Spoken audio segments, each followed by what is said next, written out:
Hello achievers, Learn24 academy में आप सभी का स्वागत है। और आज हम डिस्कस करेंगे नॉर्मलाइजेशन प्रोसेस कि क्या रीट में नॉर्मलाइजेशन प्रोसेस होगा, अगर होगा तो किस तरीके से होगा, और उसके हिसाब से जो एक्सपेक्टेड कट ऑफ है, हम ये तीन चीज़ें डिस्कस करेंगे। तो सबसे पहले देख लेते हैं क्या रीट में नॉर्मलाइजेशन होगा। डेफिनेटली जहाँ पर भी मल्टीपल सेशंस होते हैं, किसी भी एग्जाम्स में अगर मल्टीपल सेशंस होते हैं तो वहाँ नॉर्मलाइजेशन होता ही होता है। अदरवाइज़ क्या होगा, जो स्टूडेंट्स हैं वो कोर्ट चले जाएंगे। तो कोर्ट से बचने के लिए इस जो नॉर्मलाइजेशन का प्रोसेस है वो इस्तेमाल किया जाता है। दूसरा, चाहे सेंट्रल गवर्नमेंट लेवल हो, चाहे किसी और स्टेट गवर्नमेंट के लेवल हो, सभी जगह पर जब भी मल्टीपल सेशन पेपर हुए, जैसे RRB, चाहे SSC, इन सभी में ये नॉर्मलाइजेशन प्रोसेस इस्तेमाल होता है। इसलिए रीट में नॉर्मलाइजेशन प्रोसेस इस्तेमाल होगा। मुझे पूरा यकीन है कि इसका इस्तेमाल किया जाएगा, क्योंकि बिना इसके जो स्टूडेंट्स हैं उनके साथ थोड़ा सा अन्याय होने की संभावना भी रहती है। और इसका कारण हम देख लेते हैं। रीट में क्या है, रीट में देखा जाए तो लेवल 2 में, लेवल 1 में तो एक ही पेपर हुआ है, इसलिए उसमें तो नॉमिनेशन का मतलब ही नहीं बनता। लेवल 2 में 3 शिफ्ट्स में पेपर हुआ है, shift second, third and fourth. तो इसमें जो देखा गया अमूमन शिफ्ट थर्ड जो है वो थोड़ा सा डिफ़िकल्ट है। फिर उसके बाद शिफ्ट 4 है, और सबसे कम शिफ्ट 2। शिफ्ट 2 जो है वो कंपैरेटिवली ईजी देखी गई है। अगर साइकोलॉजी वगैरह और आप SST वगैरह का कोई भी क्वेश्चन पेपर देखें तो कुछ हद तक सबसे ज़्यादा डिफ़िकल्टी जो आ रही है वो शिफ्ट थर्ड में आ रही है, फिर फोर्थ उससे ईजी है, और सेकंड सबसे ज़्यादा ईजी है। तो जाहिर सी बात है कि ऐसा लगता है कि नॉर्मलाइजेशन प्रोसेस का इस्तेमाल किया जाएगा, क्योंकि बिना नॉर्मलाइजेशन के फिर वही कोर्ट वगैरह के झंझट रहेंगे, स्टूडेंट्स की ज्वाइनिंग में बहुत ज़्यादा डिफ़िकल्टी आएगी। अब रीट में नॉर्मलाइजेशन कैसे होगा, देखिए इसमें क्या है, जो बोर्ड एग्ज़ाम लेता है उसने सारे प्रोसेस तो बता रखे हैं, लेकिन उन्होंने ये नहीं बताया कि नॉर्मलाइजेशन कैसे होगा। नॉर्मलाइजेशन का मेथड जो है वो अभी तक डिक्लेयर नहीं किया गया है बोर्ड के द्वारा। तो हम मान सकते हैं कि जो गवर्नमेंट का प्रोसेस रहता है, सेंट्रल गवर्नमेंट का, उसी मेथड को इस्तेमाल किया जाएगा। तो सेंट्रल गवर्नमेंट के 2-3 मेथड हैं, जैसे एक RRB का अपना मेथड थी, SSC का अपना मेथड लेते थे, लेकिन ओवर ए पीरियड जो इन सब का मेथड है वो लगभग एक जैसा ही हो चुका है। तो हम मान के चलते हैं कि RRB और SSC में जो मेथड इस्तेमाल किया जाता है, ठीक उसी प्रोसेस को नॉर्मलाइजेशन मेथड में इसमें इस्तेमाल किया जाएगा। क्योंकि अगर उसको इस्तेमाल नहीं किया जाता, और इसमें रीट एक ऐसा एग्ज़ाम है जिसके लिए बहुत ज़्यादा बच्चों ने कोशिश की है, लगभग 16 लाख स्टूडेंट्स बैठे हुए हैं इसमें एग्ज़ाम में, तो कोर्ट में जाने की संभावना बहुत ज़्यादा होगी। तो इसको मेरे हिसाब से गवर्नमेंट, जो स्टेट गवर्नमेंट, उसको अवॉइड करना चाहिए, और वो वही मेथड अपनाना चाहिए जो सेंट्रल गवर्नमेंट है, ताकि जो स्टेट गवर्नमेंट है उसका जो पक्ष है, अगर मान लीजिए कोर्ट वगैरह में मैटर जाता है तो पक्ष बहुत ज़्यादा मजबूत हो। तो मेरे हिसाब से जो सेंटर में इस्तेमाल हो रहा है वही मेथड स्टेट में इस्तेमाल होगा। अब नॉर्मलाइजेशन मेथड है क्या, देखिए नॉर्मलाइजेशन मेथड का एक फॉर्मूला दिया हुआ है, स्टैंडर्ड डेविएशंस वगैरह, मीन वगैरह निकाल के। इसमें 5 चीज़ों की ज़रूरत होती है, 5 तरह के हमें स्कोर निकालने होते हैं। उसके बाद इस नॉर्मलाइजेशन मेथड को इस्तेमाल किया जाता है। पहले पे जो सबसे पहले यूज़ किया जाता है वो है जो स्टूडेंट है उसका स्कोर, किसी भी शिफ्ट के जो स्टूडेंट है उसका स्कोर, जो रो स्कोर है। तो अभी आपने पहली बार में स्कोर किया है, भले ही आपके 120, 30, 10 90, 85 कुछ भी मार्क्स आ रहे हैं, तो वो उस स्कोर पर लिया जाएगा। सेकंड में क्या हुआ कि top 10% students of all shifts, यानी 3 शिफ्ट्स हैं, तो 3 शिफ्ट्स के अगर हम बात करें तो लगभग 12-14 लाख स्टूडेंट बैठे हैं।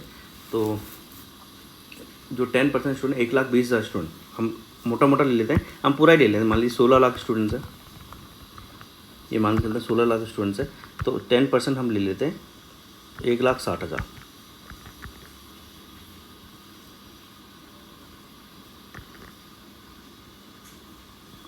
एक लाख 60,000 स्टूडेंट्स का जो टॉप 10% का स्कोर है वो लिया जाएगा, ठीक है। फिर जो तीसरा मेथड है इसमें वो है सबका सम ऑफ मीन। जो मीन बेसिकली एक तरह से एवरेज होता है, और स्टैंडर्ड डेविएशन।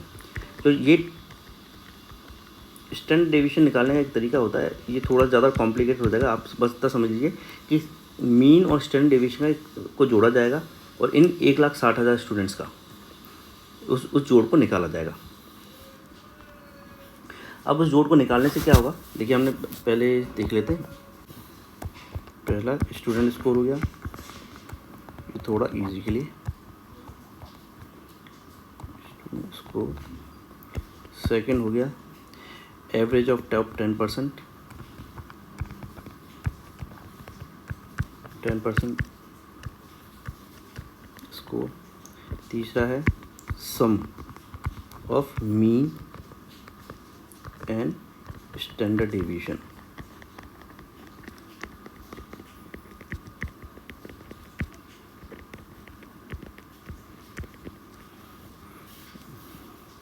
ये है मीन। मीन बेसिकली एवरेज होता है। तो ये तीन चीज़ें सबसे पहले ले ली जाएंगी। फिर उसके बाद क्या होगा, जो चौथी होगी वो होगा जो सेशन है, जो कैंडिडेट जिस सेशन में बैठा, जैसे शिफ्ट सेकंड है, थर्ड है, फोर्थ है, जिस भी शिफ्ट में वो बैठा, उस शिफ्ट के टॉप 10% स्टूडेंट्स के एवरेज निकाला जाएगा। और उसी शिफ्ट के जो पांचवी चीज़ है इसमें इम्पोर्टेंट, उसी शिफ्ट के स्टूडेंट्स है उसका सम of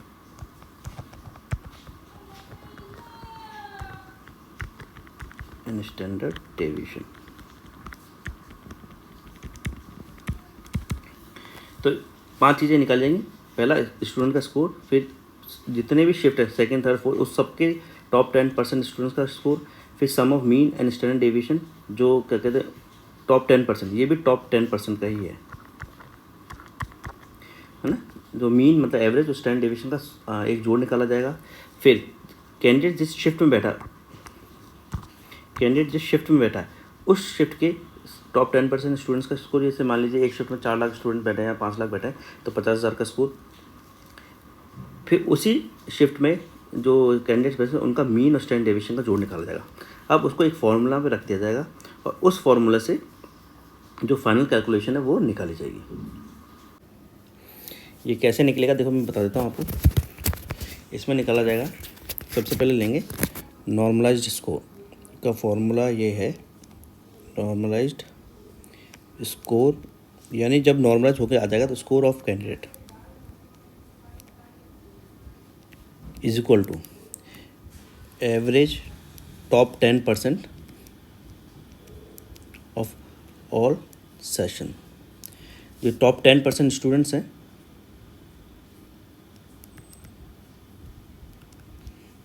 of all session, second third और फिफ्थ शिफ्ट जो है ना, second third and fourth shift जो है उसके टॉप 10%, उस सबको मिला के जो टॉप 10% स्टूडेंट बैठेंगे उसका स्कोर। फिर वही सम ऑफ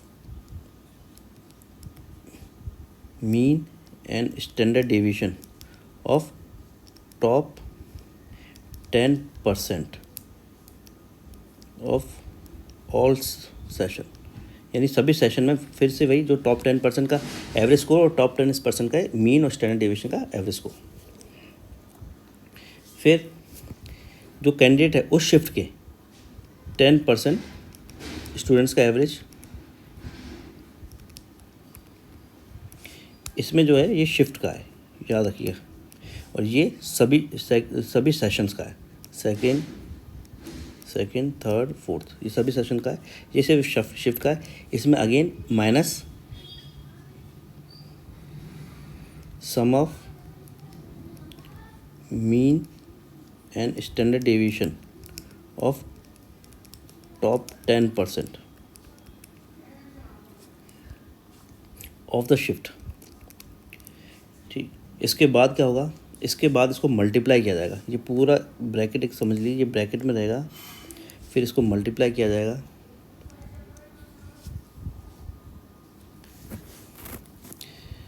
उसमें रहेगा तो स्टूडेंट का स्कोर है, रो स्कोर, यानी जो भी स्टूडेंट ने स्कोर किया है वो,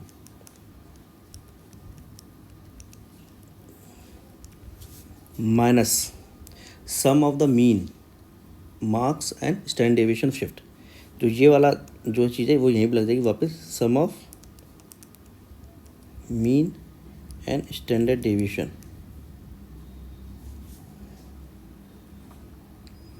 ऑफ ith शीट।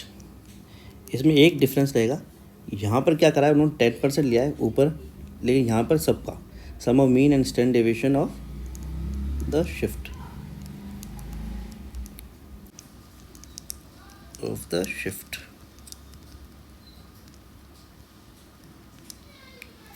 ये हो जाए, फिर प्लस किया जाएगा इस फॉर्मूले को, sum of mean marks of candidate in the shift having mean maximum mean and standard deviation, यानी जो भी 3 सेशन है, 2 सेकेंड 3rd एंड 4th जो सेशन है उसमें सबसे ज़्यादा जिसमें भी मीन हुआ और स्टैंडर्ड डेविएशन हुआ, उस सेशन का जो सम है वो इस्तेमाल किया जाएगा। यहाँ मैं लिख देता हूँ,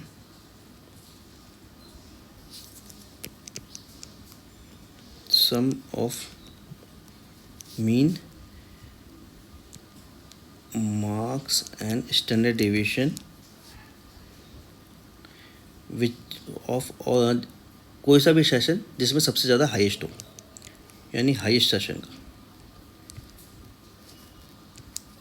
तो ये बेसिकली इसमें फॉर्मूला है, इसको आप देख भी सकते हैं, साइट्स वगैरह में मिल जाएगा। इसको मैंने थोड़ा सा इजी वे में समझाया, वहाँ पर थोड़ा डिफिकल्ट है। अब देख लेते हैं एक्सपेक्टेड कट ऑफ कितनी रहेगी, क्योंकि अब हम समझ ही गए किस तरीके से निकलेगी। मेरा मानना है कि बहुत ज़्यादा अंतर नहीं आएगा, जो थोड़ा बहुत अंतर आएगा वही रहेगा शिफ्ट 2 में। जिन स्टूडेंट्स ने 92 से 93 या अबव स्कोर किया है, बहुत ज़्यादा डिफरेंस नहीं, 92 से 93 और अबव स्कोर किया है, उनका हो जाएगा, क्योंकि 1-2 नंबर हो सकता है इसमें घटें। ये शिफ्ट 2 है। शिफ्ट 3 ये थोड़ी डिफ़िकल्ट शिफ्ट है, सब कुछ देखता है, इसमें मुझे लगता है 85 जिनका स्कोर आया है वो पास हो जाएंगे। मैं अभी आपको जो बता रहा हूँ वो एक जनरलाइज आइडिया दे रहा हूँ, एग्जैक्टली तब जो बोर्ड है वो कैलकुलेट करेगा तभी पता चलेगा। और शिफ्ट 4 जो है